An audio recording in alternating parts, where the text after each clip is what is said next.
This presentation of the Law of Success in 16 Lessons by Napoleon Hill is brought to you by audioenlightenment.com. Copyright 2011, all rights reserved. The Law of Success, Lesson 3, Self-Confidence. You can do it if you believe you can. Before approaching the fundamental principles upon which the lesson is founded, it will be a benefit to you to keep in mind the fact that it is practical, that it brings you the discoveries of more than 25 years of research, and it has been the approval of the leading scientific men and women of the world who have tested every principle involved. Skepticism is the deadly enemy of progress and self-development. You might as well lay down this book aside and step right here as to approach this lesson with the feeling that it was written by some long-haired theorist who had never tested the principles upon which the lesson is based.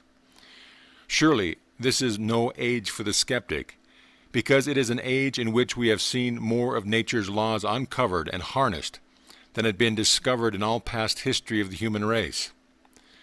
Within 3 decades we have witnessed the mastery of the air. We have explored the ocean. We have all but annihilated distances on the earth. We have harnessed the lightning and made it turn the wheels of industry. We have made 7 blades of grass grow where but one grew before. We have instantaneous communication between the nations of the world. Truly, this is an age of illumination and unfoldment. But we have as yet barely scratched the surface of knowledge. However, when we shall have unlocked the gate that leads to the secret power which is stored up within us, it will bring us knowledge that will make all past discoveries pale into oblivion by comparison. Thought is the most highly organized form of energy known to man, and this is an age of experimentation and research that is sure to bring us into greater understanding of that mysterious force called thought, which reposes within us. We have already found out enough about the human mind to know that a man may throw off the accumulated effects of 1,000 generations of fear through the aid of the principle of autosuggestion. We have already discovered the fact that fear is the chief reason for poverty and failure, and misery that takes on 1,000 different forms. We have already discovered the fact that the man who masters fear may march on to successful achievements in practically any undertaking, despite all efforts to defeat him. The development of self-confidence starts with the elimination of this demon called fear, which sits upon a man's shoulder and whispers into his ear, "You can't do it. You are afraid to try. You are afraid of public opinion. You are afraid that you will fail. You are afraid you have not the ability." This fear demon is getting into close quarters. Science has found a deadly weapon with which to put it in flight, and this lesson on self-confidence has brought you this weapon for use in your battle with the world-old enemy of progress, fear. The 6 basic fears of mankind. Every person falls here to the influence of 6 basic fears. Under these 6 fears may be listed the lesser fears. The 6 basic or major fears here are enumerated, and the sources from which they are believed to have grown are described. The 6 basic fears are the fear of poverty, the fear of old age, the fear of criticism, the fear of loss of love of someone, the fear of ill health, and the fear of death. Study the list, then take inventory of your own fears and ascertain under which of the 6 headings you can classify them. Every human being who has reached the age of understanding is bound down to some extent by one or more of these 6 basic fears. As the first step in the elimination of these 6 evils, let us examine the sources from whence we inherited them. Physical and social heredity. All that man is, both physically and mentally, he came by through 2 forms of heredity. One is known as physical heredity, and the other is called social heredity. Through the law of physical heredity, man has slowly evolved from the amoeba, a single-cell animal form, through stages of developmental corresponding to all the known animal forms now on this earth, including those which are known to have existed, but which are now extinct. Every generation through which man has passed has added to his nature something of the traits, habits, and physical appearance of that generation. Man's physical inheritance, therefore, is a heterogeneous collection of many habits and physical forms. There seems little, if any, doubt that while the 6 basic fears of man could not have been inherited through physical heredity, these 6 basic fears being mental states of mind, and therefore not capable of transmission through physical heredity, it is obvious that through physical heredity a most favorable lodging place for these 6 fears has been provided. For example, it is a well-known fact that the whole process of physical evolution is based upon death, destruction, pain, and cruelty, that the elements of the soil of the earth find transportation in their upward climb through evolution, based upon the death of one form of life in order that another and higher form may subsist.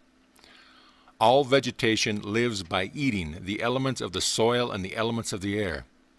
All forms of animal life live by eating some other and weaker form, or some form of vegetation. The cells of all vegetation have a very high order of intelligence. The cells of all animal life likewise have a very high order of intelligence. Undoubtedly, the animal cells of a fish have learned, out of bitter experience, that a group of animal cells, known as a fish hawk, are to be greatly feared. By reason of the fact that many animal forms, including that of most men, live by eating the smaller and weaker animals, the cell intelligence of these animals, which enter into and become a part of man, brings with it the fear growing out of their experience in having been eaten alive. This theory may seem to be far-fetched, and in fact it may not be true, but it is at least a logical theory if it is nothing more. The author makes no particular point of this theory, nor does he insist that it accounts for any of the 6 basic fears. There is another and much more better explanation of the source of these fears, which we will proceed to examine, beginning with a description of social heredity. By far the most important part of man's makeup comes to him through the law of social heredity. This term having reference to the methods by which one generation imposes upon the minds of the generation under its immediate control the superstitions, beliefs, legends, and ideas which it in turn inherited from the generation preceding. The term social heredity should be understood to mean any and all sources through which a person acquires knowledge, such as schooling of religious and all other natures, reading, word of mouth, conversation, storytelling, and all manner of thought, inspiration coming from what is generally accepted as one's personal experience. Through the operation of the law of social heredity, anyone having control of the mind of a child may, through intense teaching, plant in that child's mind any idea, whether false or true, in such a manner that the child accepts it as true, and it becomes as much a part of the child's personality as any cell or organ of its physical body, and just as hard to change in its nature. It is through the law of social heredity that the religionist plants in the child mind dogmas and creeds, and religious ceremonies too numerous to describe, holding these ideas before the mind until the mind accepts them and forever seals them as a part of its irrevocable belief. The mind of a child which has not come into the age of general understanding, during an average period covering, let us say, the first 2 years of its life, is plastic, open, clean, and free. Any idea planted in such a mind by one in whom the child has confidence takes root and grows, so to speak, in such a manner that it never can be eradicated or wiped out, no matter how opposed to logic or reason that idea may be. Many religionists claim that they can so deeply implant the tenets of their religion in the mind of a child that there never can be room in that mind for any other religion, either in whole or in part. The claims are not greatly overdrawn. With this explanation of the manner in which the law of social heredity operates, the student will be ready to examine the sources from which man inherits the 6 basic fears. Moreover, any student except those who have not yet grown big enough to examine truth that steps upon the pet corns of their own superstition, may check the soundness of the principle of social heredity as it is here applied to the 6 basic fears, without going outside of his or her own personal experience. Fortunately, practically the entire mass of evidence submitted in this lesson is of such a nature that all who sincerely seek the truth may ascertain for themselves whether the evidence is sound or not. For the moment at least, lay aside your prejudices and preconceived ideas. You may always go back and pick them up again, you know. While we study the origin and nature of man's 6 worst enemies, the 6 basic fears, beginning with the fear of poverty. It requires courage to tell the truth about the origin of this fear, and still greater courage, perhaps, to accept the truth after it has been told.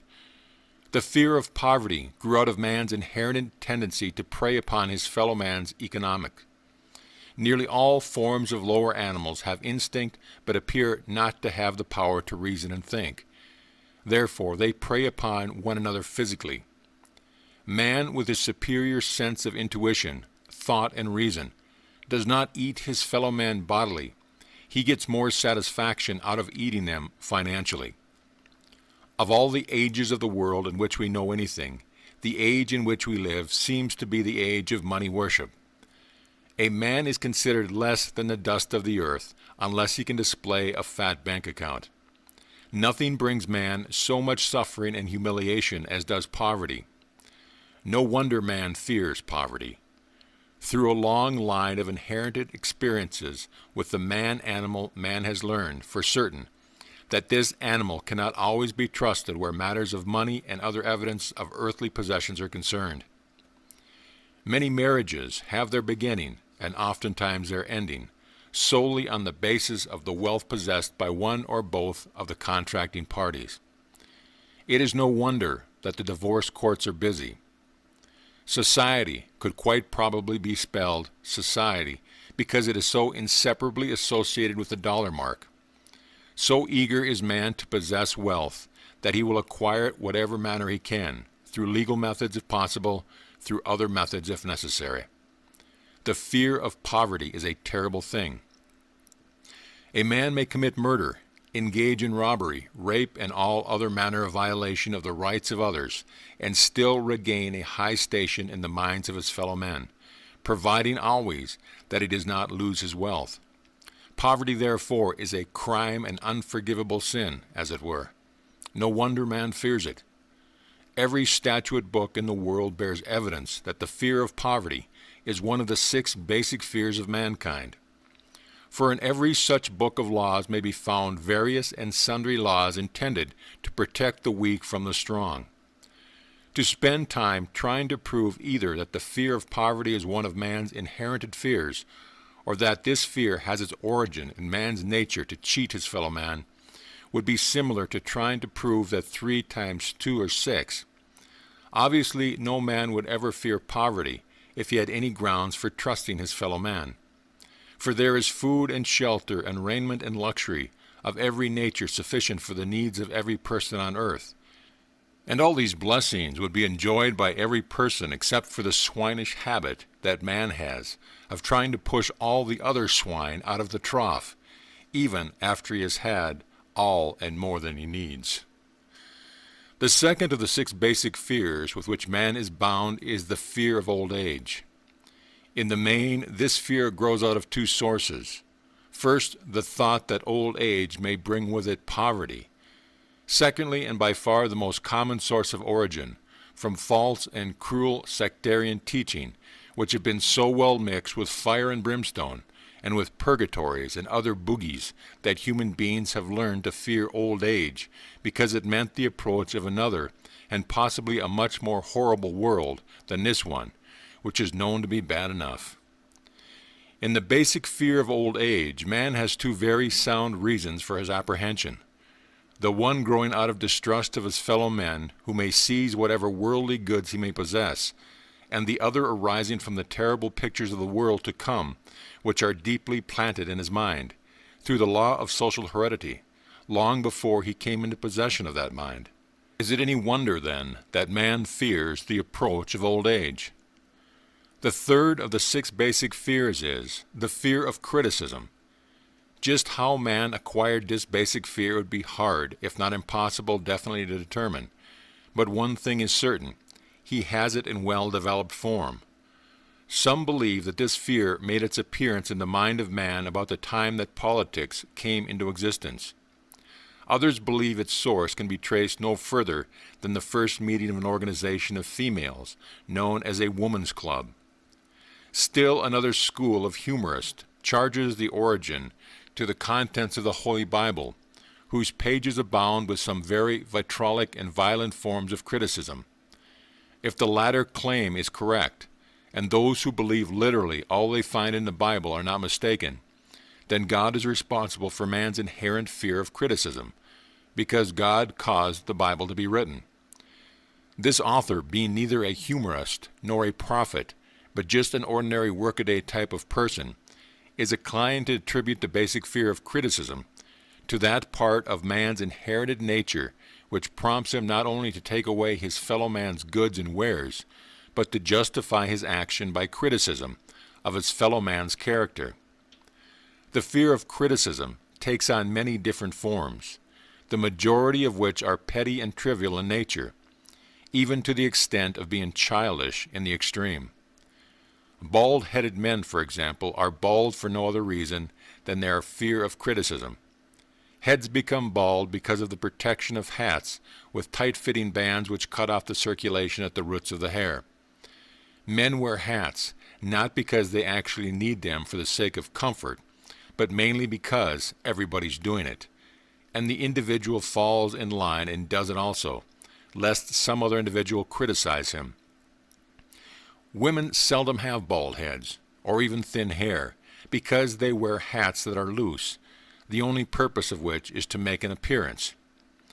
But it must not be imagined that women are free from the fear of criticism associated with hats.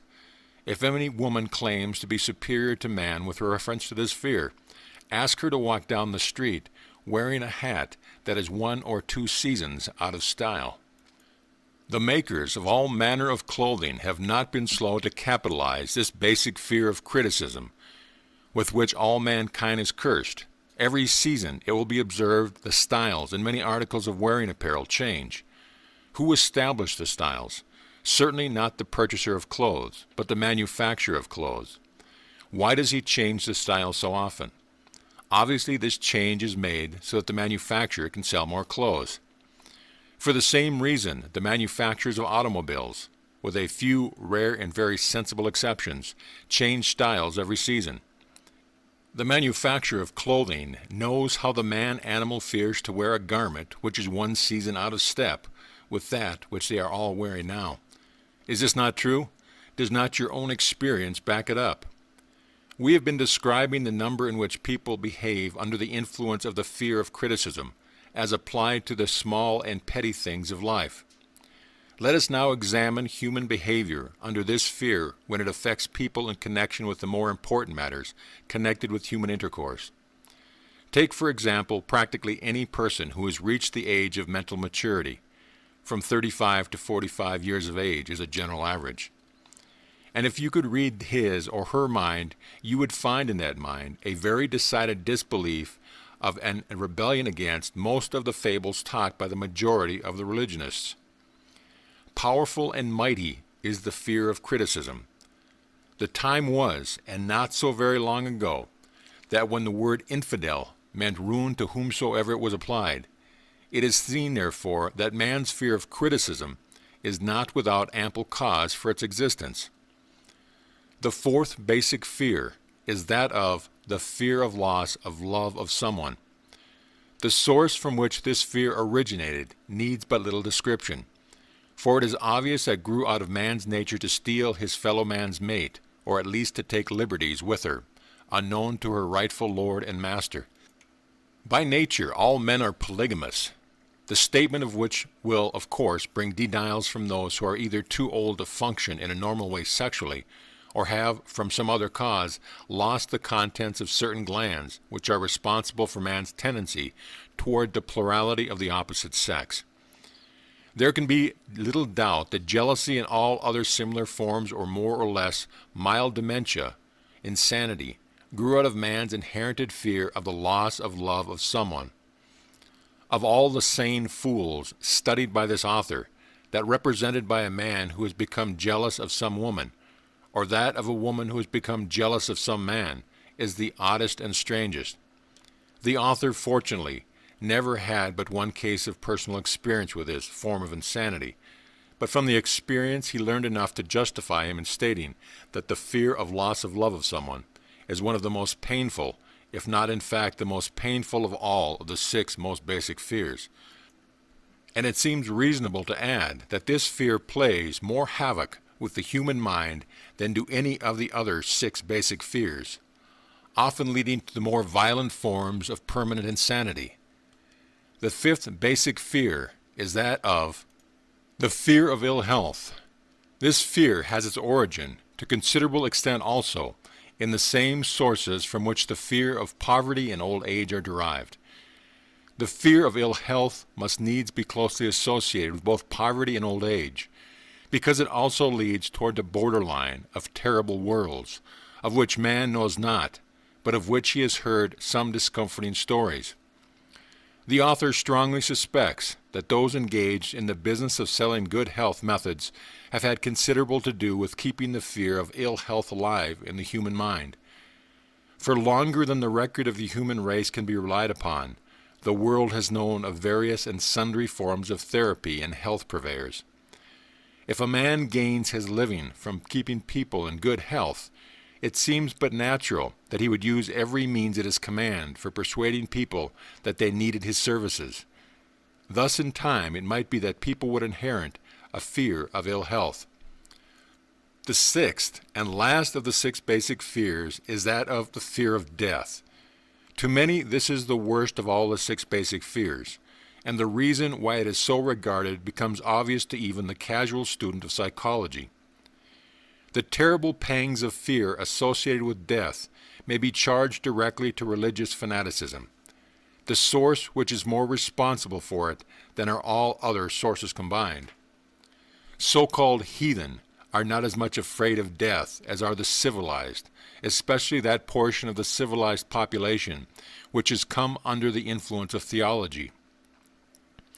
For hundreds of millions of years, man has been asking the still unanswered, and it may be the unanswerable question, whence and whither? Where did I come from, and where am I going after death? The more cunning and crafty, as well as the honest but credulous of the race, have not been slow to offer the answer to these questions.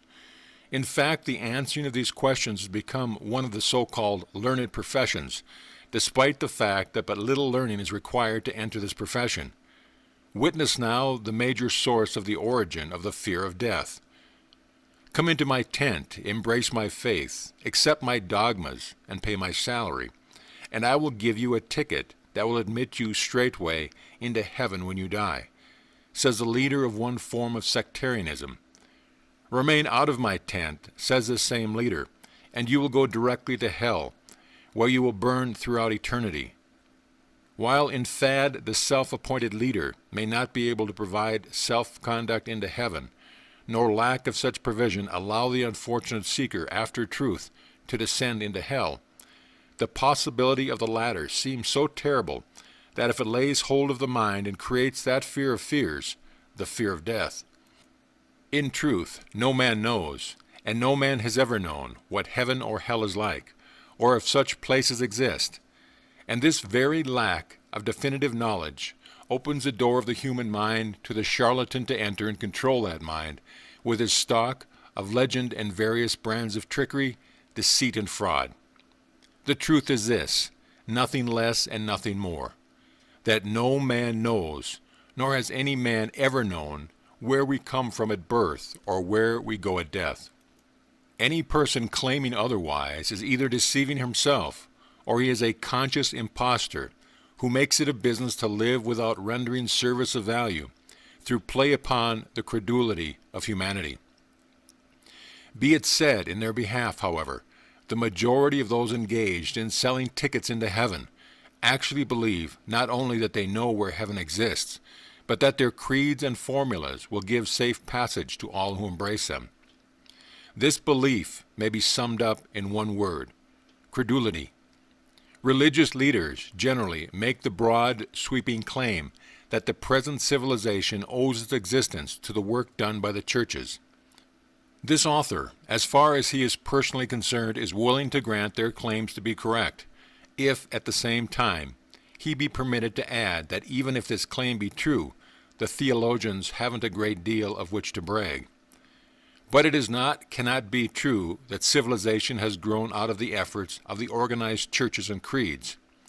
If by the term civilization is meant the uncovering of the natural laws and the many inventions to which the world is the present heir. If the theologians wish to claim that part of civilization which has to do with man's conduct toward his fellow man, they are perfectly welcome to it, as far as his author is concerned. But on the other hand, if they presume to gobble up the credit for all the scientific discovery of mankind, the author begs leave to offer vigorous protest.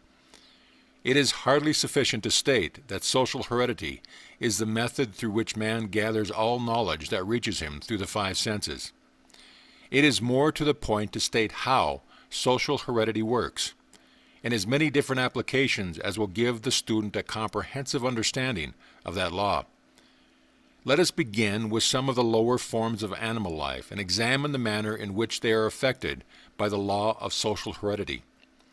Shortly after this author began to examine the major sources from which men gather the knowledge which makes them what they are, some 30-odd years ago, he discovered the nest of a ruffed grouse.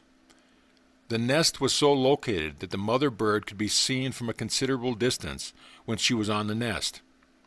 With the aid of a pair of field glasses, the bird was closely watched until the young birds were hatched out. It happened that the regular daily observation was made but a few hours after the young birds came out of the shell.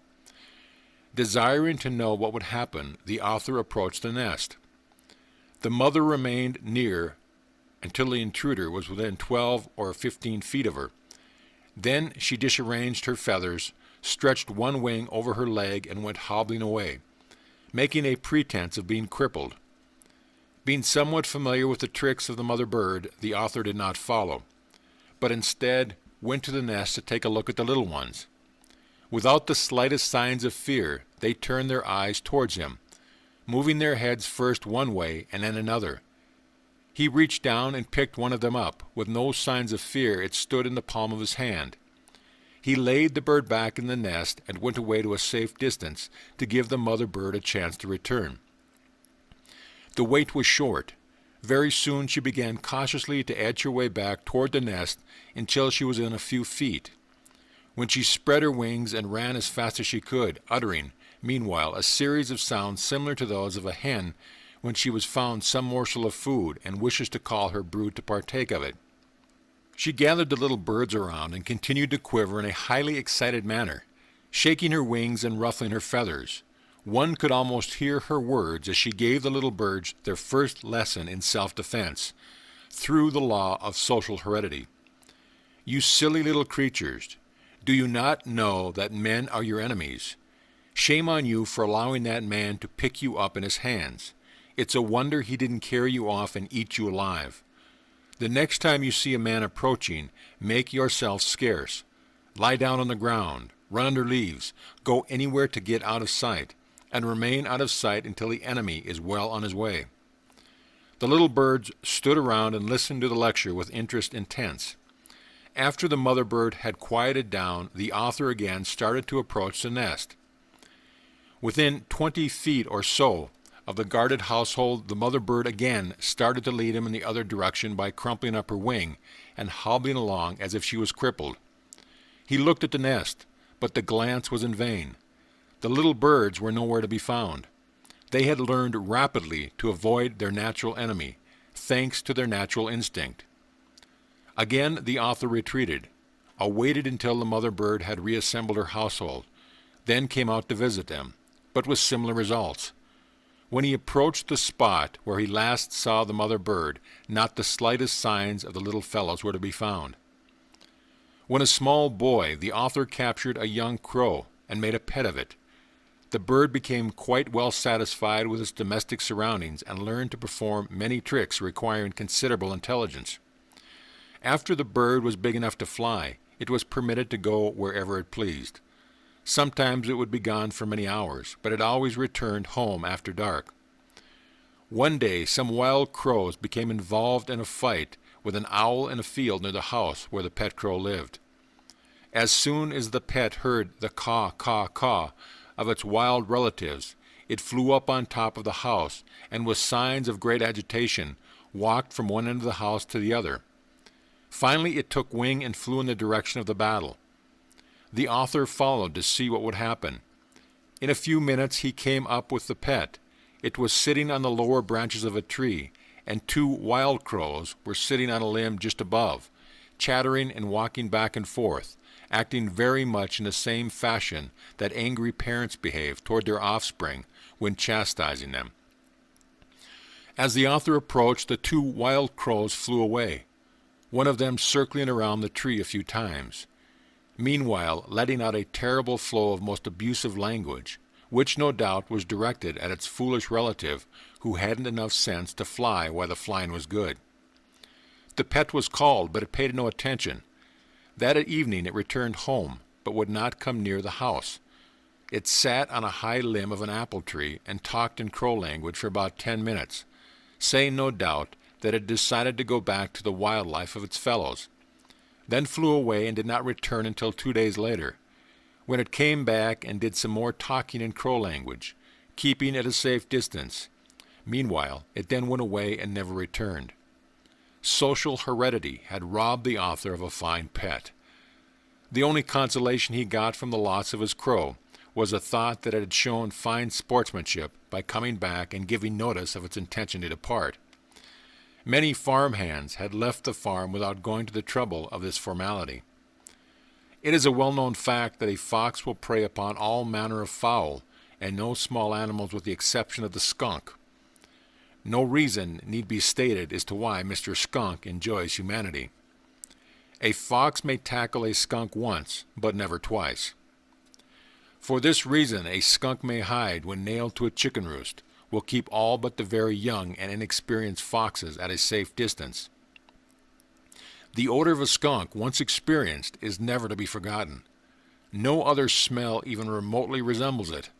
It is nowhere recorded that any mother fox ever taught her young how to detect and keep away from the familiar smell of the skunk, but all who are informed of the fox lore know that foxes and skunks never seek lodgment in the same cave.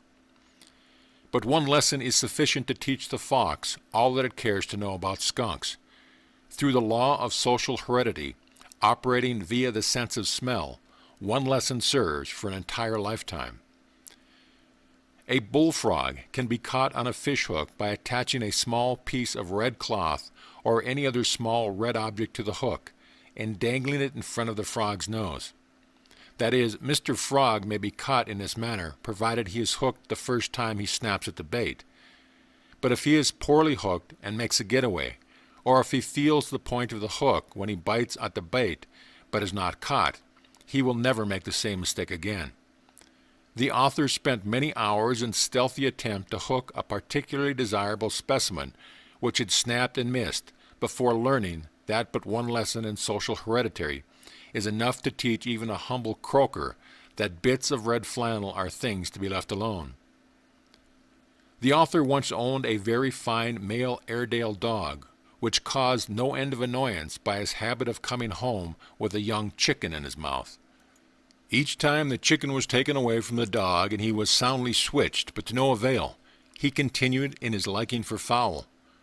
For the purpose of saving the dog, if possible, and as an experiment with social heredity, this dog was taken to a farm of a neighbor who had a hen and some newly hatched chickens. The hen was placed in the barn and the dog was turned in with her. As soon as everyone was out of sight, the dog slowly edged up toward the hen, sniffed the air in her direction at a time or two to make sure she was the kind of meat for which he was looking, then made a dive for her. Meanwhile, Mrs. Hen had been doing some surveying on her own account, for she met Mr. Dog more than halfway, Moreover, she met him with such a surprise of wings and claws as he had never before experienced. The first round was clearly the hen's, but a nice fat bird, reckoned the dog, was not to slip between his paws so easily. Therefore he backed away a short distance, then charged again. This time Mrs. Hen lit upon his back, drove her claws into his skin, and made effective use of her sharp bill. Mr. Dog retreated to his corner, looking for all the world as if he were listening for someone to ring the bell and call the fight off until he got his bearings. But Mrs. Hen craved no time for deliberation. She had her adversary on the run, and showed that she knew the value of the offensive by keeping him on the run. One could almost understand her words as she flogged the poor Airedale from one corner to another, keeping up a series of rapid-fire sounds which for all the world resembled the remonstrations of an angry mother who had been called upon to defend her offspring from the attack by older boys. The Airedale was a poor soldier. After running around the barn from corner to corner for about 2 minutes, he spread himself on the ground as flat as he could and did his best to protect his eyes with his paws. Mrs. Hen seemed to be making a special attempt to peck out his eyes. The owner of the hen then stepped in and retrieved her, or more accurately stating it, he retrieved the dog, which in no way appeared to meet with the dog's disapproval.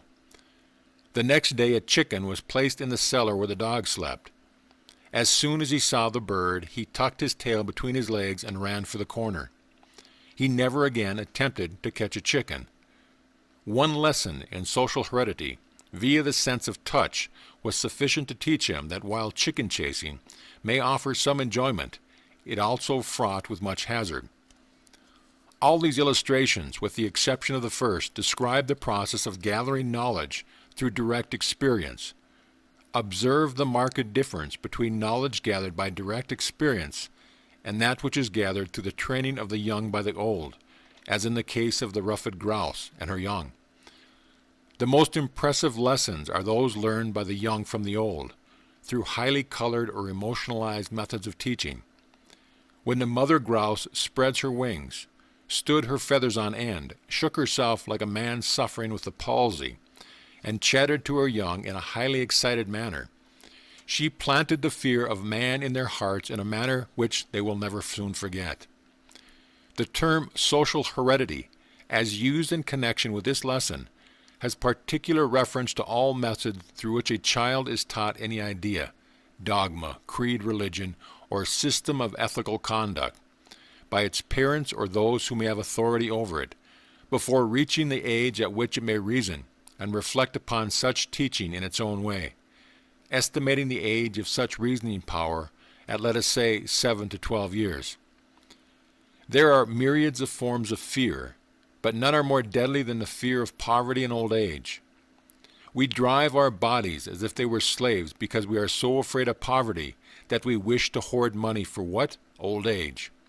This common form of fear drives us so hard that we overwork our bodies and bring on the very thing we are struggling to avoid.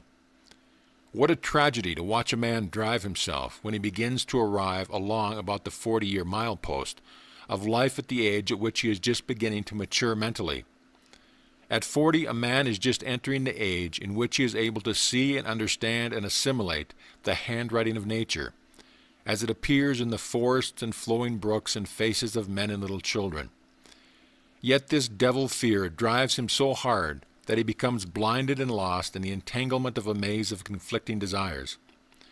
The principle of organized effort is lost sight of, and instead of laying hold of nature's forces, which are in evidence all around him, and permitting those forces to carry him to the heights of great achievement, he defies them, and they become forces of destruction. Perhaps none of these great forces of nature are more available for man's unfoldment than is the principle of autosuggestion. But ignorance of this force is leading the majority of the human race to apply it so that it acts as a hindrance and not as a help. Let us here enumerate the facts which show just how this misapplication of a great force of nature takes place. Here is a man who meets with some disappointment. A friend proves false, or a neighbor seems indifferent. Forthwith he decides, through self-suggestion, all men are untrustworthy and all neighbors unappreciative. These thoughts so deeply embed themselves in his subconscious mind that they color his whole attitude toward others. Go back now to what was said in Lesson 2 about the dominating thoughts of a man's mind attracting people whose thoughts are similar. Apply the law of attraction, and you will soon see and understand why the unbeliever attracts other unbelievers. Reverse the principle. Here is a man who sees nothing but the best there is in all whom he meets. If his neighbors seem indifferent, he takes no notice of the fact, for he makes it his business to fill his mind with dominating thoughts of optimism and good cheer and faith in others. If people speak to him harshly, he speaks back in tones of softness. Through the operation of this same eternal law of attraction, he draws to himself the attention of people whose attitude towards life and whose dominating thoughts harmonize with his own. Tracing the principle a step further, here is a man who has been well schooled and has the ability to render the world some needed service. Somewhere, sometime, he has heard it said that modesty is a great virtue, and that to push himself to the front of the stage in the game of life savors of egotism. He quietly slips into the back door and takes a seat at the rear, while other players in the game of life boldly step to the front. He remains in the back row because he fears what they will say. Public opinion, or that which he believes to be public opinion, has him pushed to the rear, and the world hears but little of him. His schooling counts for naught because he is afraid to let the world know that he has had it. He is constantly suggesting to himself, thus using the great force of autosuggestion to his own detriment, that he should remain in the background lest he be criticized, as if criticism would do any damage or defeat his purpose. Here is another man who was born of poor parents.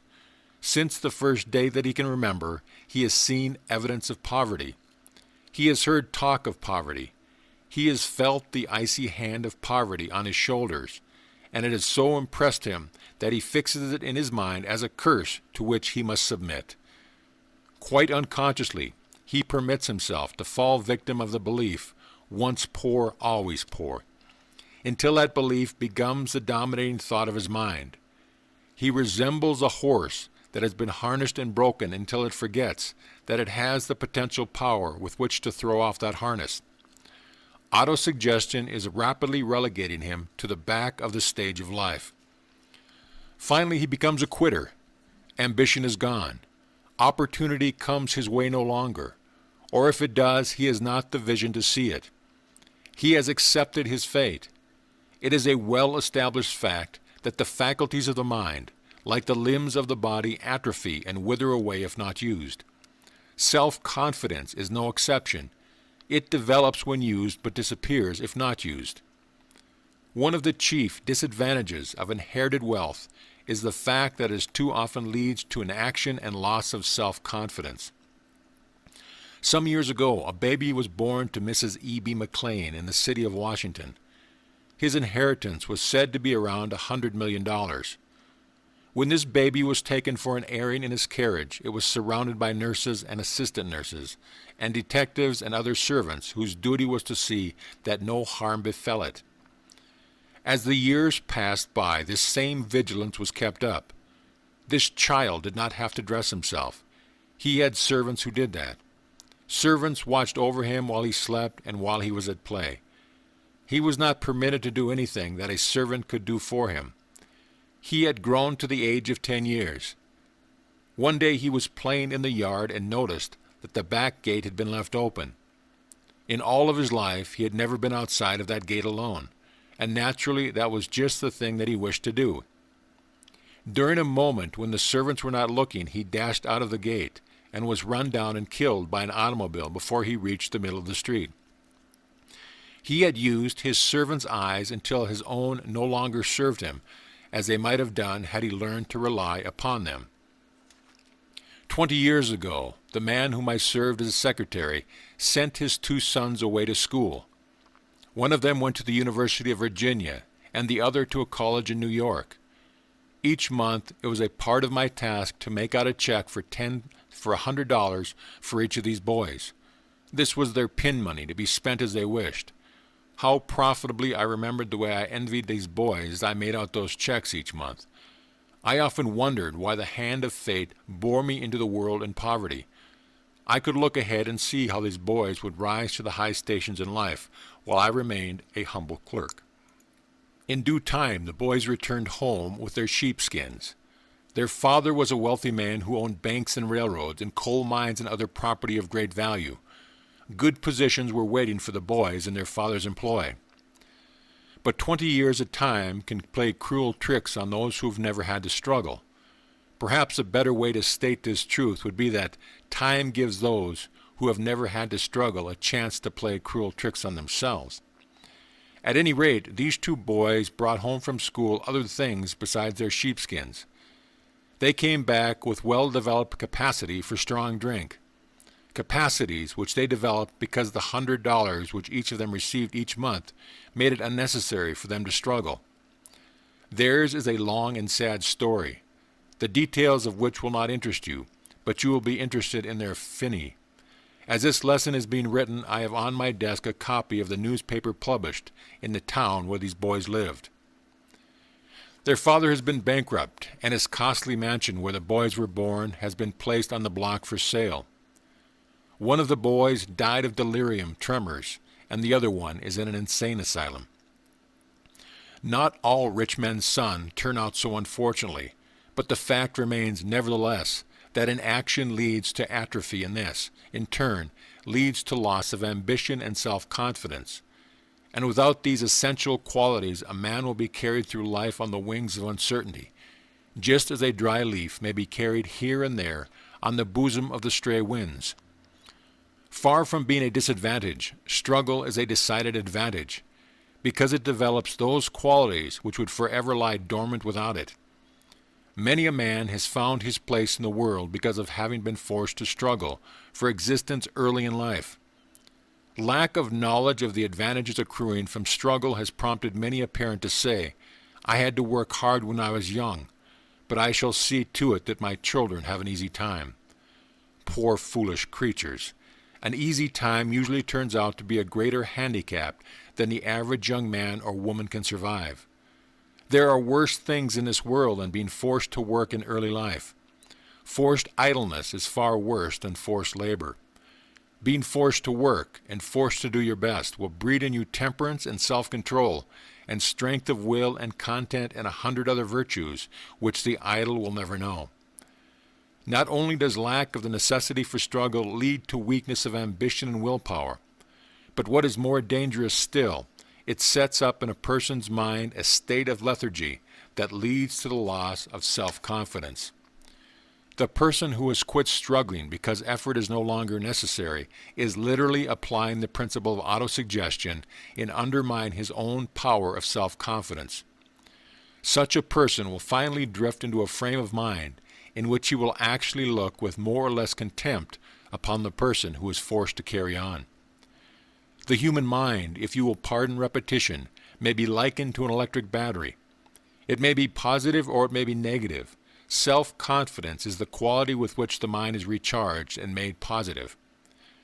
Let us apply this line of reasoning to salesmanship and see what part self-confidence plays in this great field of endeavor.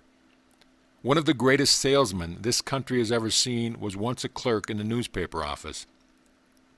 It will be worth your while to analyze the method through which he gained his title as the world's leading salesman. He was a timid young man with a more or less retiring sort of nature. He was one of those who believe it best to slip in by the back door and take a seat at the rear of the stage of life. One evening he heard a lecture on the subject of this lesson, self-confidence, and that lecture so impressed him that he left the lecture hall with a firm determination to pull himself out of the rut into which he had drifted. He went to the business manager of the paper and asked for a position as solicitor of advertising, and was put to work on a commission basis. Everyone in the office expected to see him fail, as this sort of salesmanship calls for the most positive type of sales ability. He went to his room and made a list of a certain type of merchant on whom he intended to call. One would think that he would naturally have made up his list of the names of those whom he believed he could sell with the least effort, but he did nothing of the sort. He placed on his list only the names of the merchants on whom other advertising solicitors had called without making a sale. His list consisted of only 12 names.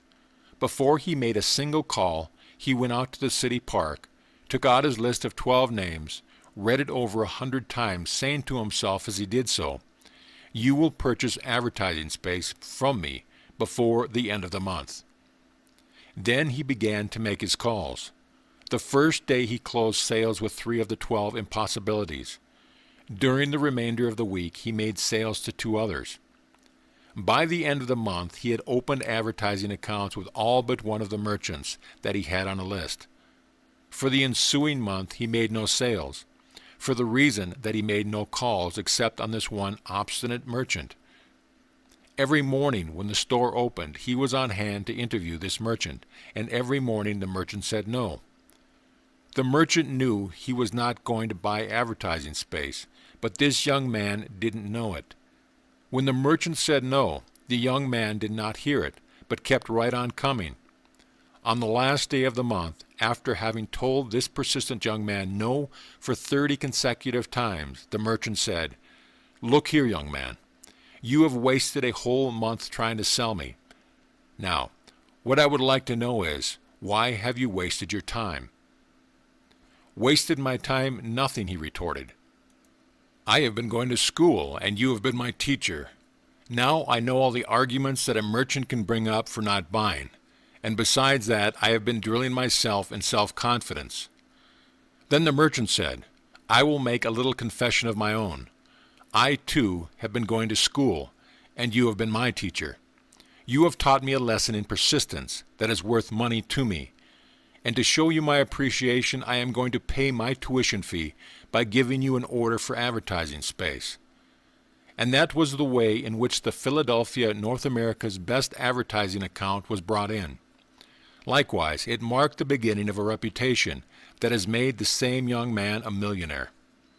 He succeeded because he deliberately charged his own mind with sufficient self-confidence to make that mind an irresistible force.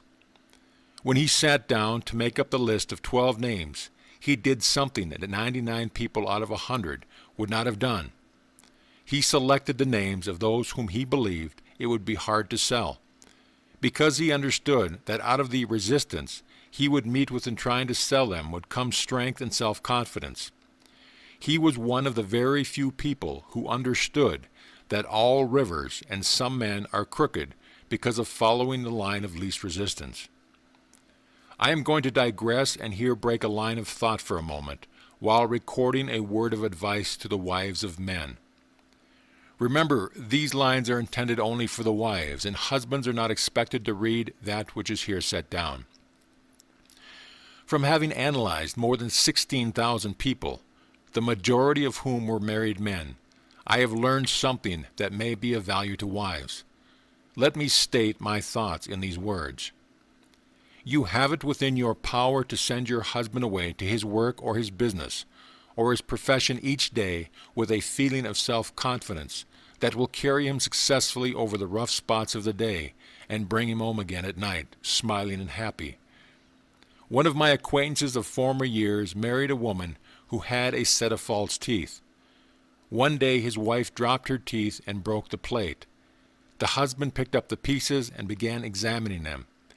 He showed such interest in them that his wife said, "You could make a set of teeth like those if you made up your mind to do it." This man was a farmer whose ambitions had never carried him beyond the bounds of his little farm until his wife made that remark. She walked over and laid her hand on his shoulder and encouraged him to try his hand at dentistry.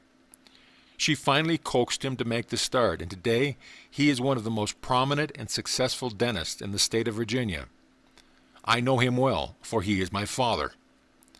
No one can foretell the possibilities of achievement available to the man whose wife stands at his back and urges him on to a bigger and better endeavor.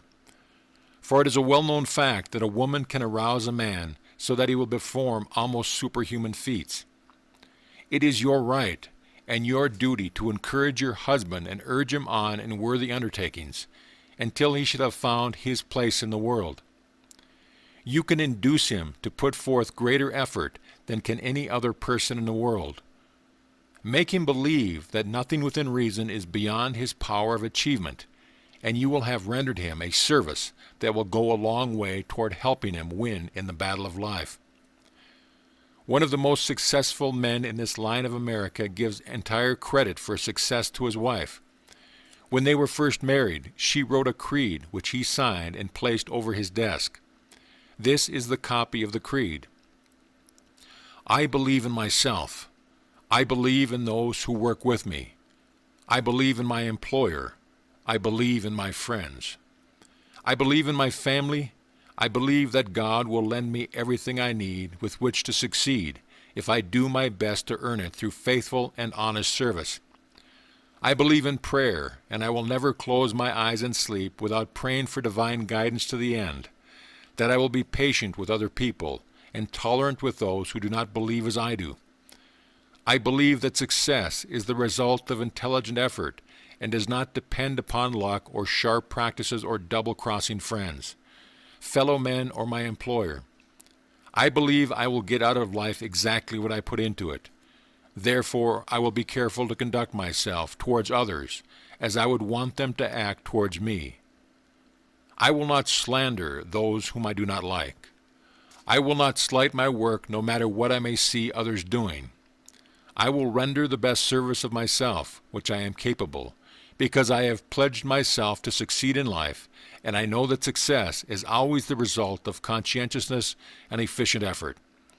Finally, I will forgive those who offend me, because I realize that I shall sometimes offend others, and I will need their forgiveness. The woman who wrote this creed was a practical psychologist of the first order. With the influence and guidance of such a woman as a helpmate, any man could achieve noteworthy success. Analyze this creed, and you will notice how freely the personal pronoun is used. It starts off with the affirmation of self-confidence, which is perfectly proper. No man can make this creed his own without developing the positive attitude that would attract to him people who would aid him in his struggle for success. This would be a splendid creed for every salesman to adopt. It might not hurt your chances for success if you adopted it. Mere adoption, however, is not enough. You must practice it. Read it over and over until you know it by heart. Then repeat it at least once a day until you have literally transformed it into your mental makeup. Keep a copy of it before as your daily reminder of your pledge to practice it. By doing so, you will be making an efficiency use of the principle of autosuggestion as a means of developing self-confidence. Never mind what anyone may say about your procedure. Just remember, it is your business to succeed, and this creed, if mastered and applied, will go a long way toward helping you. You learned in Lesson 2 that any idea you firmly fix in your subconscious mind, by repeated affirmation, automatically becomes a plan or blueprint which an unseen power uses in directing your efforts towards the attainment of the objective mind in that plan. You have also learned that the principle through which you may fix any idea you choose in your mind is called autosuggestion, which simply means a suggestion that you give to your own mind. It was this principle of autosuggestion that Emerson had in mind when he wrote, "Nothing can bring you peace but yourself." You might well remember that nothing can bring you success but yourself. Of course, you will need the cooperation of others if you aim to attain success of a far-reaching nature. But you will never get that cooperation unless you vitalize your mind with the positive attitude of self-confidence. Perhaps you have wondered why a few men advance to highly paid positions, while others all around them, who have as much training and who seemingly perform as much work, do not get ahead. Select any two people of these two types that you choose and study them, and the reason why one advances and the other stands still will be quite obvious to you. You will find that the one who advances believes in himself. You will find that he backs his belief with such dynamic, aggressive action that he lets others know that he believes in himself. You will also notice that this self-confidence is contagious. It is impelling. It is persuasive. It attracts others.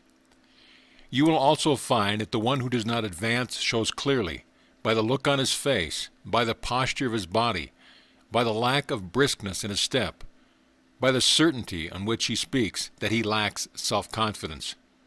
No one is going to pay much attention to the person who has no self-confidence in himself.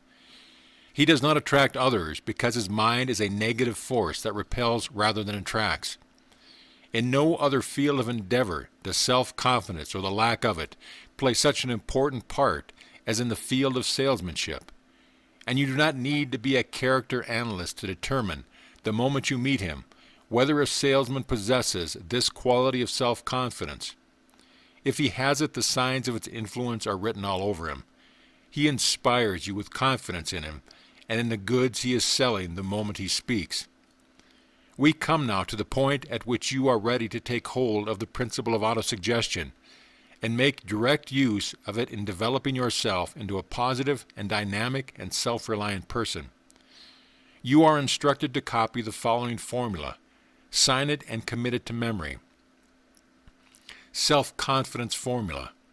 First, I know that I have the ability to achieve the object of my definite purpose. Therefore, I demand of myself persistent, aggressive, and continuous action toward its attainment. Second, I realize that the dominating thoughts of my mind eventually reproduce themselves in outward bodily action and gradually transform themselves into physical reality. Therefore, I will concentrate my mind for 30 minutes daily upon the task of thinking of the person I intend to be, by creating a mental picture of this person and then transforming that picture into reality through practical service. Third, I know that through the principle of autosuggestion, any desire that I persistently hold in my mind will eventually seek expression through some practical means of realizing it. Therefore, I shall devote 10 minutes daily to the demanding of myself the development of the factors named in the 16 lessons of this reading course on the law of success. Fourth, I have clearly mapped out and written down a description of my definite purpose in life for the coming 5 years. I have set a price on my service for each of these 5 years, a price that I intend to earn and receive through strict application of the principle of efficient, satisfactory service which I will render in advance. Fifth, I fully realize that no wealth or position can long endure unless built upon truth and justice. Therefore, I will engage in no transactions which does not benefit all whom it affects. I will succeed by attracting to me the forces I wish to use and the cooperation of other people. I will induce others to serve me because I will first serve them. I will eliminate hatred, envy, jealousy, selfishness, and cynicism by developing love for all humanity, because I know that a negative attitude towards others can never bring me success. I will cause others to believe in me, because I will believe in them and in myself. I will sign my name to this formula, commit it to memory, and repeat it aloud once a day with full faith that I will gradually influence my entire life, so that I will become a successful and happy worker in my chosen field of endeavor. Before you sign your name to this formula, make sure that you intend to carry out its instructions. Back of this formula lies a law that no man can explain. The psychologists refer to this law as autosuggestion and let it go at that. But you should bear in mind one point about which there is no uncertainty, and that is the fact that whatever this law is, it actually works. Another point to be kept in mind is the fact that just as electricity will turn the wheels of industry and serve mankind in a million other ways or snuff out life if wrongly applied, so will this principle of autosuggestion lead you up the mountainside of peace and prosperity, or down into the valley of misery and poverty, according to the application you make of it. If you fill your mind with doubt and unbelief in your ability to achieve, then the principle of autosuggestion takes this spirit of unbelief and sets it up in your subconscious mind as your dominating thought and slowly but surely draws you into the whirlpool of failure. But if you fill your mind with radiant self-confidence, the principle of autosuggestion takes this belief and sets it up as your dominating thought and helps you master the obstacles that fall in your way until you reach the mountaintop of success. The power of habit. Having myself experienced all the difficulties that stand in the road of those who lack the understanding to make practical application of this great principle of autosuggestion, let me take you a short way into the principle of habit, through the aid of which you may easily apply the principle of autosuggestion in any direction and for any purpose whatsoever. Habit grows out of environment, out of doing the same thing or thinking the same thoughts or repeating the same words over and over again. Habit may be likened to the groove on a phonograph record, while the human mind may be likened to the needle that fits into that groove. When any habit has been well formed through repetition of thoughts or action, the mind has a tendency to attach itself to and follow the course of that habit as closely as the phonograph needle follows the groove in the wax record. Habit is created by repeatedly directing one or more of the five senses of seeing, hearing, smelling, tasting, and feeling in a given direction. It is through this repetition principle that the injurious drug habit is formed. It is through this same principle that the desire for intoxicating drink is formed into a habit. After habit has been well established, it will automatically control and direct our bodily activity, wherein may be found a thought that can be transformed into a powerful factor in the development of self-confidence. The thought is this: voluntarily, and by force if necessary, direct your efforts and your thoughts along a desired line until you have formed the habit that will lay hold of you, and continue voluntarily to direct your efforts along the same line.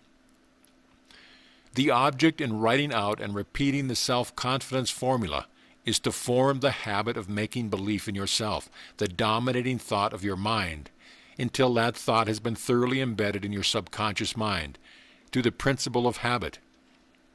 You learned to write by repeatedly directing the muscles of your arm and hand over certain outlines known as letters, until finally you formed the habit of tracing these outlines.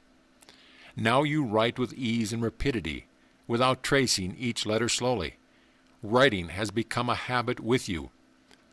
The principle of habit will lay hold of the faculties of your mind, just the same as it will influence the physical muscles of your body, as you can easily prove by mastering and applying this lessons on self-confidence. Any statement that you repeatedly make to yourself, or any desire that you deeply plant in your mind through repeated statement, will eventually seek expression through your physical, outward bodily efforts.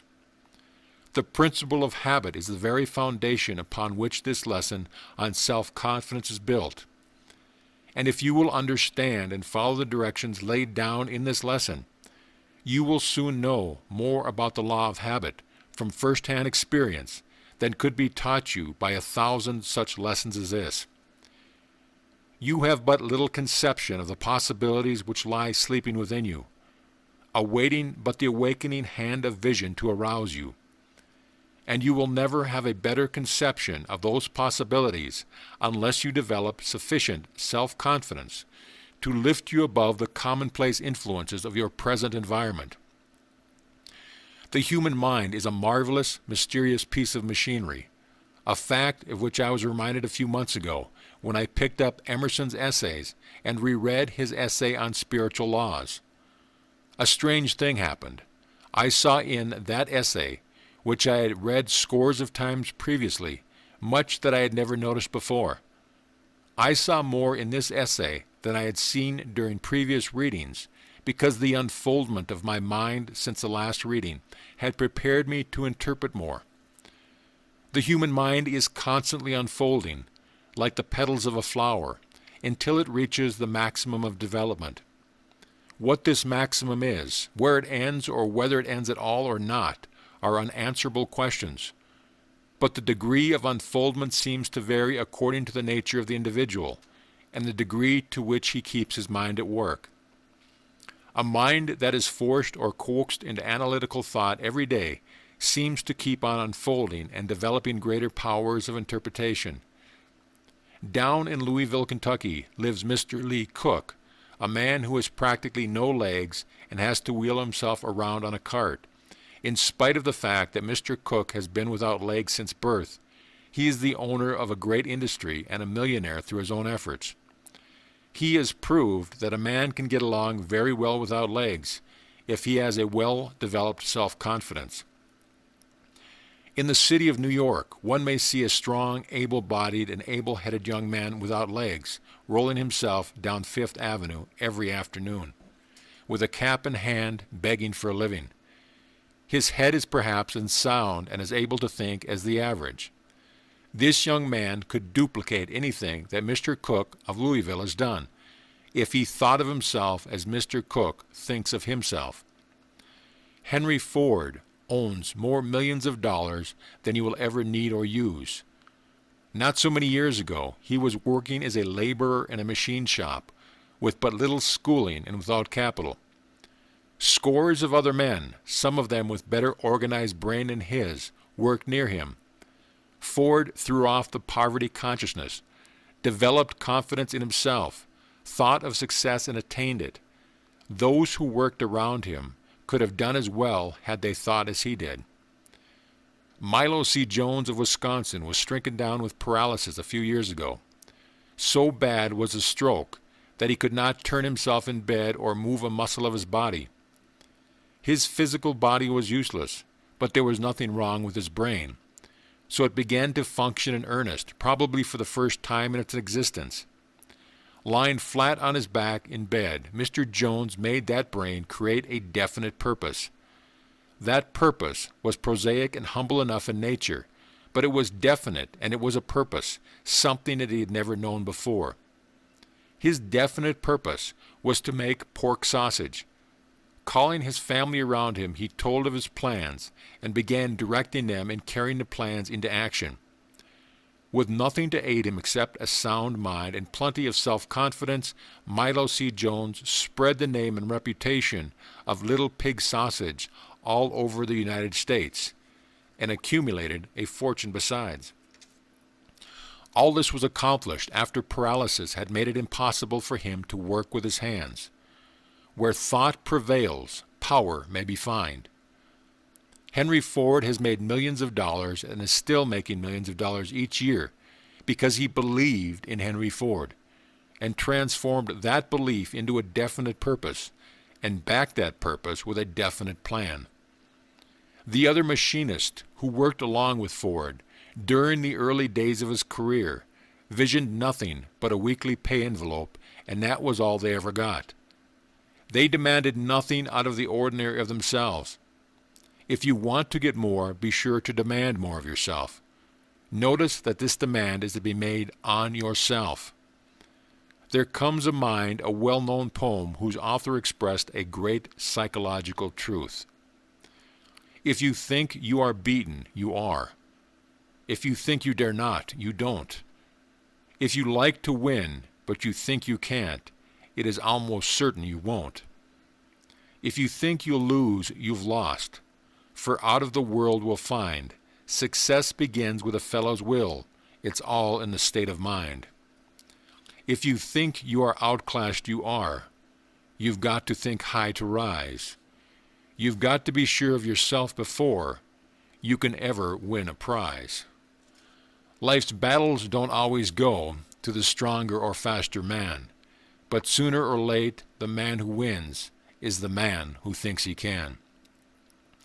It can do no harm if you commit this poem to memory and use it as part of your working equipment in the development of self-confidence.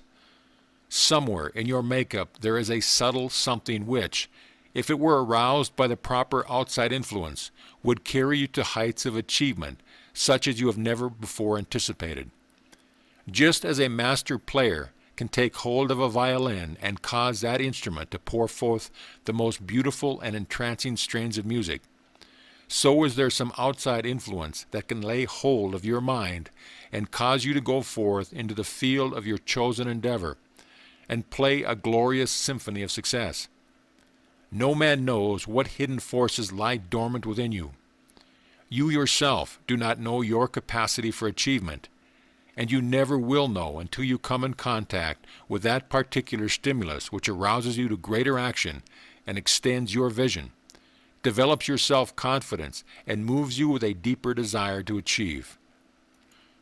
It is not unreasonable to expect that some statement, some idea, or some stimulating word of this reading course on the law of success will serve as that needed stimulus that will reshape your destiny and redirect your thoughts and energy along a pathway that will lead you finally to your coveted goal of life.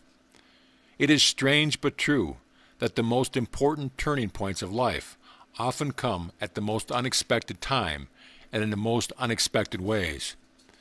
I have in mind a typical example of how some of the seemingly unimportant experiences of life often turn out to be the most important of all. And I am relating this ease because it shows also what a man can accomplish when he awakens to a full understanding of the value of self-confidence. The incident to which I refer happened in the city of Chicago while I was engaged in the work of character analysis. One day a tramp presented himself at my office and asked for an interview. As I looked up from my work and greeted him, he said, "I have come to see the man who wrote this little book." As he removed from his pocket a copy of a book entitled Self-Confidence, which I had written many years previously. "It must have been the hand of fate," he continued, "that slipped this book into my pocket yesterday afternoon, because I was ready to go out there and punch a hole in Lake Michigan.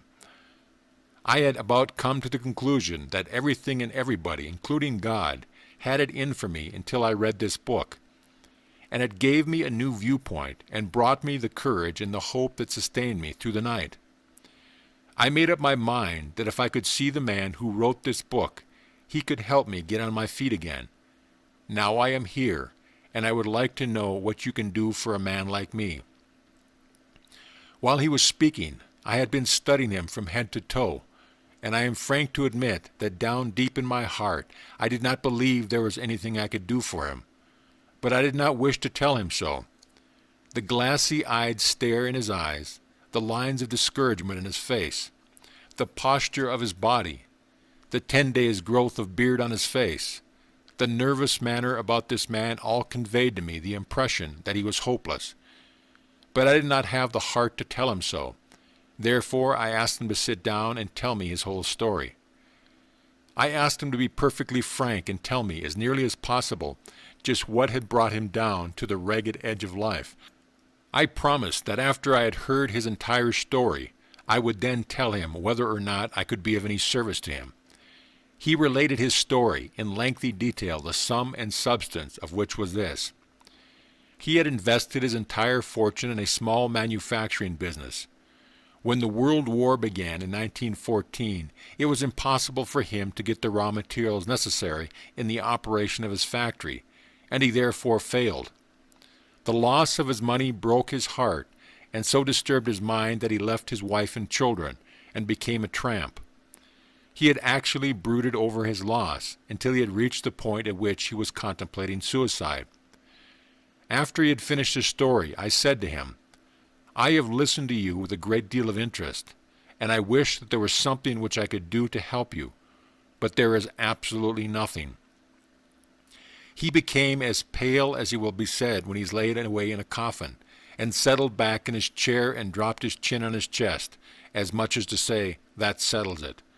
I waited for a few seconds, then said, "While there is nothing that I can do for you, there is a man in this building, to whom I will introduce you, if you wish, who can help you regain your lost fortune and put you back on your feet again."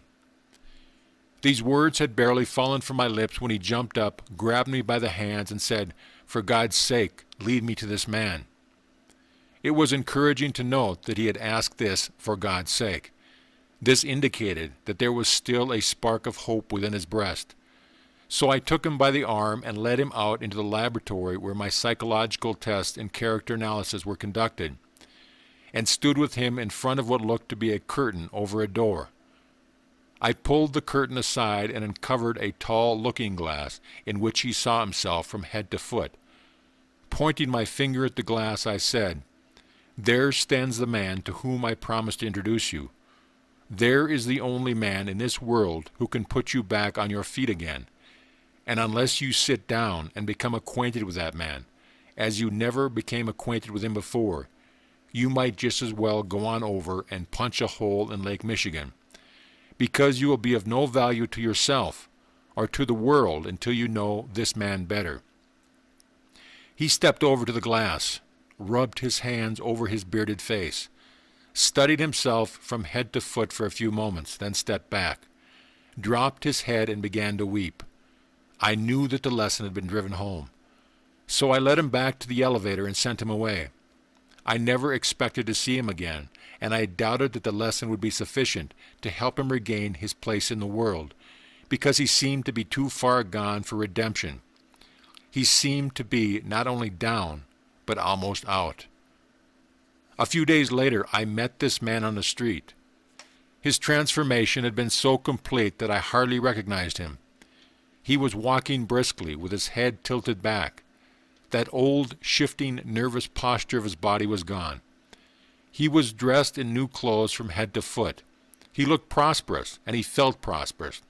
He stopped me and related what had happened to bring about this rapid transformation from a state of abject failure to one of hope and promise. "I was just on my way to your office," he explained, "to bring you the good news. I went out that very day, and I was in your office a down-and-out tramp, and despite my appearance, I sold myself at a salary of $3,000 a year. Think of it, man, $3,000 a year. And my employer advanced me money enough with which to buy some new clothes. And as you can see for yourself, he also advanced me some money to send home to my family, and I'm once more on the road to success. It seems like a dream when I think that only a few days ago I had lost hope and faith and courage, and was actually contemplating suicide. I was coming to tell you that one of these days, when you are at least expecting me, I will pay you another visit, and when I do, I will be a successful man. I will bring with me a check, signed in blank and payable to you, and you may fill in the amount because you have saved me from myself, by introducing me to myself, that self which I never knew until you stood me in front of that looking-glass and pointed out the real me." As that man turned and departed in the crowded streets of Chicago, I saw, for the first time in my life, what strength and power and possibility lie hidden in the mind of the man who has never discovered the value of self-reliance. Then and there I made up my mind that I, too, would stand in front of that same looking-glass and point an accusing finger at myself for not having discovered the lesson which I had helped another to learn. I did stand before that same looking-glass, and as I did so, I then and there fixed in my mind as my definite purpose in life the determination to help men and women discover the forces that lie sleeping within them. The book you hold in your hands is evidence that my definite purpose is being carried out. The man whose story I have related is now the president of one of the largest and most successful concerns of its kind in America, with a business that extends from coast to coast and from Canada to Mexico. A short while after the incident just related, a woman came to my office for personal analysis. She was then a teacher in the Chicago public schools. I gave her an analysis chart and asked her to fill it out. She had been at work on that chart but a few minutes when she came back to my desk, handed back the chart and said, "I do not believe I will fill this out." I asked her why she decided not to fill out the chart, and she replied, "To be perfectly frank with you, one of the questions in this chart put me to thinking, and I now know what is wrong with me. Therefore, I feel it unnecessary to pay you a fee to analyze me." With that, the woman went away, and I did not hear from her for 2 years. She went to New York City, became a writer of advertising copy for one of the largest agencies in the country, and her income at the time she wrote me was $10,000 a year. This woman sent me a check to cover the cost of my analysis fee, because she felt that the fee had been earned, even though I did not render her the service that I usually render my clients. It is impossible for anyone to foretell what seemingly insignificant incident may lead to an important turning point in one's career.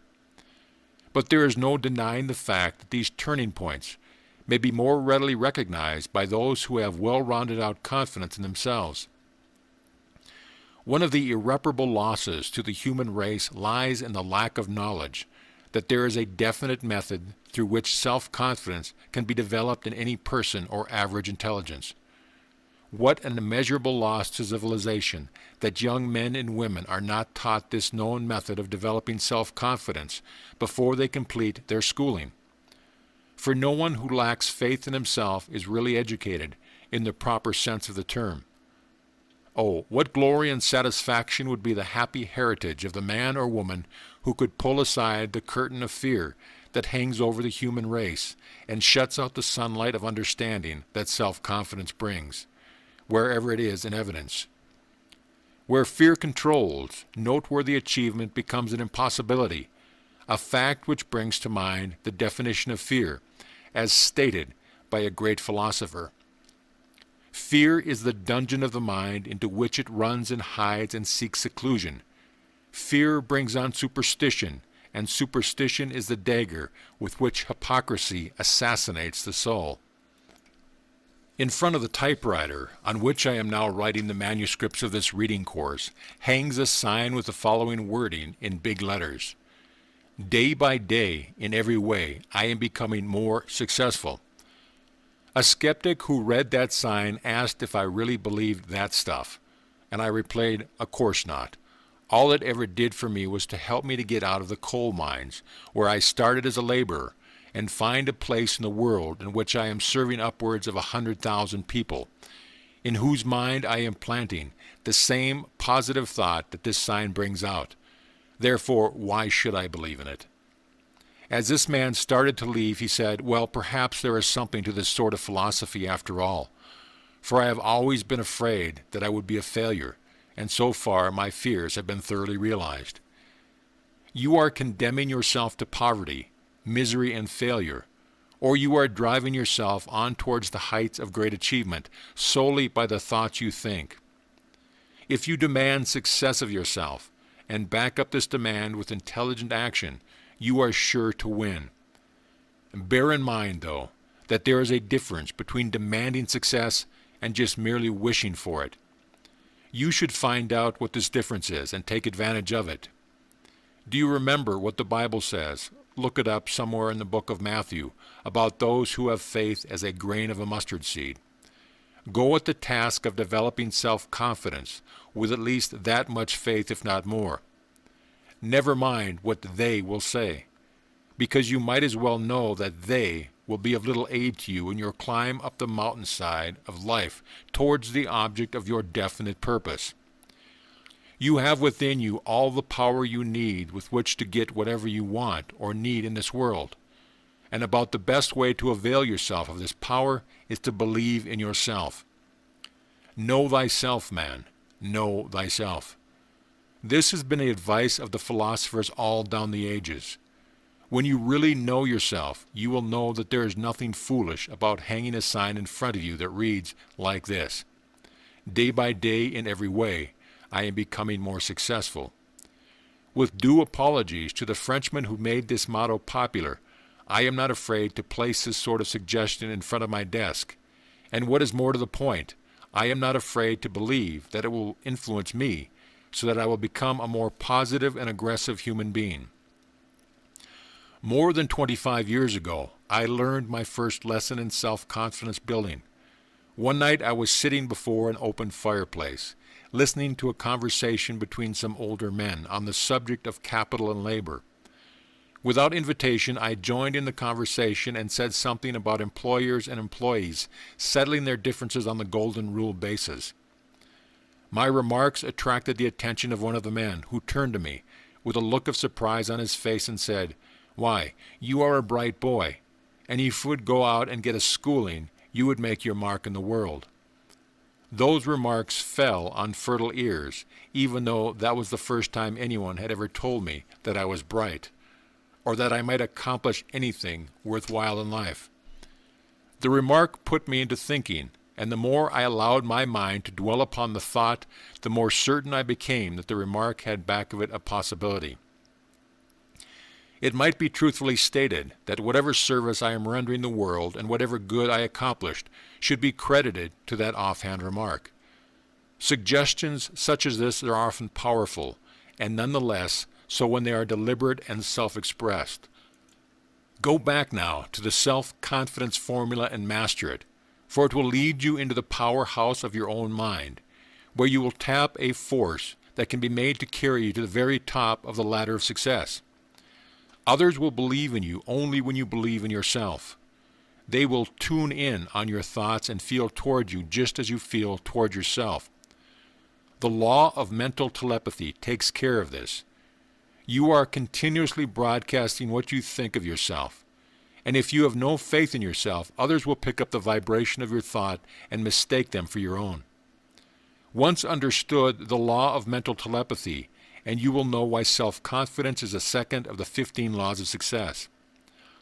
You should be cautioned, however, to learn the difference between self-confidence, which is based upon self-knowledge of what you know and what you can do, and egotism, which is only based upon what you wish you knew or could do.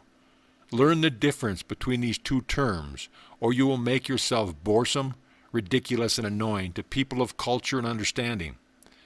Self-confidence is something which should never be proclaimed or announced, except through intelligent performance of constructive deeds. If you have self-confidence, those around you will discover this fact. Let them make the discovery. They will feel proud of their alertness in having made the discovery, and you will be free from the suspicion of egotism. Opportunity never stalks the person with a highly developed state of egotism, but brickbats and ugly remarks do. Opportunity forms affinities much more easily and quickly with self-confidence than it does with egotism. Self-praise is never a proper measure of self-reliance. Bear this in mind and let your self-confidence speak only through the tongue of constructive service rendered without fuss or flurry. Self-confidence is the product of knowledge. Know yourself. Know how much you know and how little, why you know it, and how you are going to use it. Four flushers come to grief, therefore, do not pretend to know more than you actually do know. There's no use of pretense, because any educated person will measure you quite accurately after hearing you speak for 3 minutes. What you really are will speak so loudly that what you claim you are will not be heard. If you heed this warning, the last 4 pages of this one lesson may mark one of the most important turning points of your life. Believe it yourself, but do not tell the world what you can do. Show it. You are now ready for Lesson 4, which will take you to the next step up the ladder of success. Discontentment, an after-the-lesson visit with the author. The marker stands at the entrance gate of life and writes "Poor fool" on the brow of the wise man, and "Poor sinner" on the brow of the saint. The supreme mystery of the universe's life. We come here without our consent, from whence we know not. We go away without our consent, whither we know not. We are eternally trying to solve this great riddle of life, and for what purpose and to what end? That we are placed on this earth for a definite reason, there can be no doubt by any thinker. May it not be possible that the power which placed us here will know what to do with us when we pass on beyond the great divide? Would it not be a good plan to give the Creator who placed us here on earth credit for having enough intelligence to know what to do with us after we pass on? Or should we assume the intelligence and the ability to control the future life in our own way? May it not be possible that we can cooperate with the Creator very intelligently by assuming to control our conduct on this earth to the end that we may be decent to one another and do all the good we can in all the ways we can during this life, leaving the hereafter to one who probably knows better than we what is best for us? The artist has told a powerful story in the picture at the top of the page. From the birth until death, the mind is always reaching out for that which it does not possess. The little child, playing with its toys on the floor, sees another child with a different sort of toy, and immediately tries to lay hands on that toy. The female child, grown tall, believes the other woman's clothes more becoming than her own, and sets out to duplicate them. The male child, grown tall, sees another man with a bigger collection of railroads or banks or merchandise, and says to himself, "How fortunate, how fortunate! How can I separate him from his belongings?" F. W. Woolworth, the 5 and 10-cent store king, stood on Fifth Avenue in New York City and gazed upward at the tall Metropolitan Building and said, "How wonderful! I will build one much taller." The crowning achievement of his life was measured by the Woolworth Building. That building stands as a temporary symbol of a man's nature to excel the handiwork of other men. A monument to the vanity of man, with but little else to justify its existence. The little ragged newsboy on the street stands with wide-open mouth and envies the businessman as he alights from his automobile at the curb and starts into his office. "How happy I would be," the newsboy says to himself, "if I owned a Lizzie." And the businessman seated at the desk inside thinks how happy he would be if he could add another $1 million to his already overswollen bank account.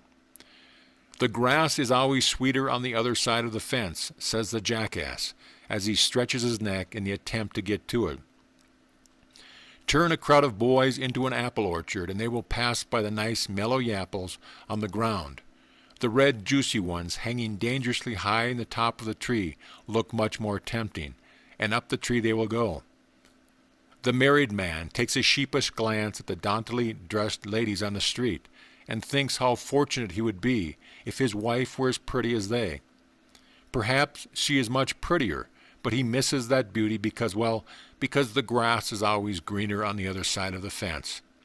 Most divorce cases grow out of man's tendency to climb the fence into the other fellow's pasture.